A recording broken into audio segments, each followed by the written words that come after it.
The first time I saw her, she stood in the middle of the Earth Embassy on Lyra 9. Alone, trembling, and surrounded by thousands of humans pretending not to look at her. She wasn't human, that much was clear. Her skin shimmered faintly, like glass catching moonlight. Her eyes were silver pools with no visible pupils, and her hair, if you could call it that, flowed like smoke, a soft mist curling around her shoulders. Her name was Sarai of the Sealan, an alien ambassador from a species that had saved humanity during the Great Collapse 50 years earlier. Now, as a gesture of peace and interplanetary unity, the Sealan High Council had proposed something extraordinary, a binding interspecies union. In plain Earth terms, a marriage. But no one wanted her. The proposal, it was supposed to be symbolic. One human, one Sealan. A living bridge between two worlds. The chosen pair would represent unity across species, a bond that promised generations of peace. When the call went out, thousands of men volunteered. Until they saw her. She wasn't monstrous, but she wasn't human beautiful either. Her voice echoed in the air like a chorus of whispers, and her gaze made people uneasy, as if she could see through thoughts instead of faces. Some claimed they felt their memories stir when she looked at them, as though she could touch minds. Rumors spread that a Sealan's touch could unravel a human's sanity, that their blood glowed with cosmic radiation, that any union would end with the human half losing his soul.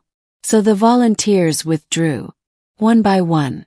By the day of the ceremony, the hall was empty, except for her, me, the step forward.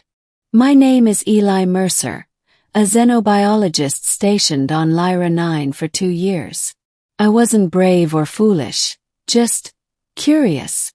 When I looked at Sarai, I didn't see danger. I saw loneliness so profound it felt like gravity. She stood there, head bowed, as Earth delegates whispered among themselves, embarrassed. The Sealan delegation waited in silence. They never showed emotion the way we did, but I could tell this was a moment of humiliation. No one moved, so I stepped forward. My boots echoed on the marble floor. Every camera turned. Every human gasped. "I'll do it," I said, my voice shaking. "I'll be her bondmate." Sarai lifted her head slowly. Those silver eyes locked on mine, and for a moment the world fell away. I felt warmth like sunlight behind closed eyes, a question forming wordlessly in my mind. "Are you certain?" "I am," I whispered, though no one had spoken aloud. And that's how it began. The binding. The ceremony took place under the twin moons of Lyra 9. The Sealan didn't exchange rings or vows. Instead, they shared essence. A psychic fusion that joined two minds at their roots.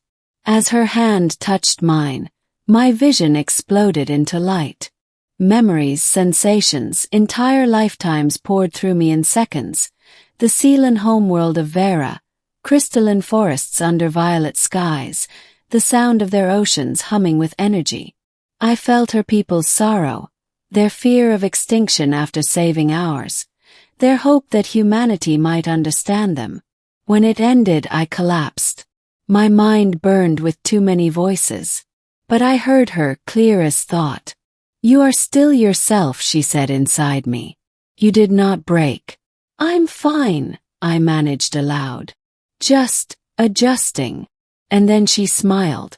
The first time anyone had ever seen a Sealan smile. Life with Sarai. We lived together in a domed habitat on the Lyra coast, a shimmering structure gifted by the Sealan Council.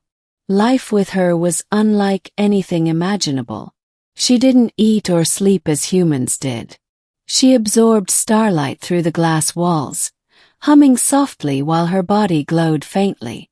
When she dreamed, the air around us rippled with faint light patterns, images from her subconscious projected like auroras. At first, communication was difficult. She spoke through thoughts and symbols. I spoke through clumsy words. But gradually we found balance. Through music, through small gestures, through silence. The people of Earth watched us constantly, dissecting every move. Media called me the man who married the alien woman. Some said I was brave. Most said I was insane. But as months passed, I began to understand her. And through her, something deeper. What it truly meant to be seen without boundaries. She never judged. Never lied. She could feel my emotions before I could name them. When I was afraid, she would hum softly until the fear melted. And sometimes when the night was quiet, she'd let me see her memories. Entire constellations of thought, drifting like stars through her mind. That's when I fell in love. Not the kind of love that burns, but one that expands. The secret. One evening she told me the truth. "The Seelen are dying," she said, her voice resonating in both sound and thought. "Our form cannot survive long away from Vera. The council hoped that bonding with a human might stabilize us. They hoped you would save me." Froze. "You mean, this was never just symbolic?" She looked down, her light dimming. "No. It was necessity." I didn't know what to say. Humanity had thought the union was a gesture of goodwill, not desperation. I realized then that I wasn't her savior. I was her experiment. But she reached for me gently, and I felt her sadness like a current. "You gave me life, Eli. More than any scientist could. You saw me when no one else did." Her essence flickered faintly. The bond we shared pulsed weakly. "What happens if you die?" "Yes. Then you will forget me," she said softly. "The bond will dissolve. It will be as if I never existed." Choice. I couldn't let that happen. Over the next weeks, I worked obsessively, using human biochemistry and Seelen energy samples to stabilize her form. I slept in the lab, driven by love and desperation. But nothing worked. Her body began to fade like mist in sunlight. On the final night, she came to me one last time. "Eli," she whispered inside my mind, "your heart burns too brightly. I cannot hold on to it." "I won't lose you," I said. "You already have," she smiled faintly. "But you will remember what you gave." She placed her hand on my chest. A surge of energy pulsed through me. Warm, endless, alive.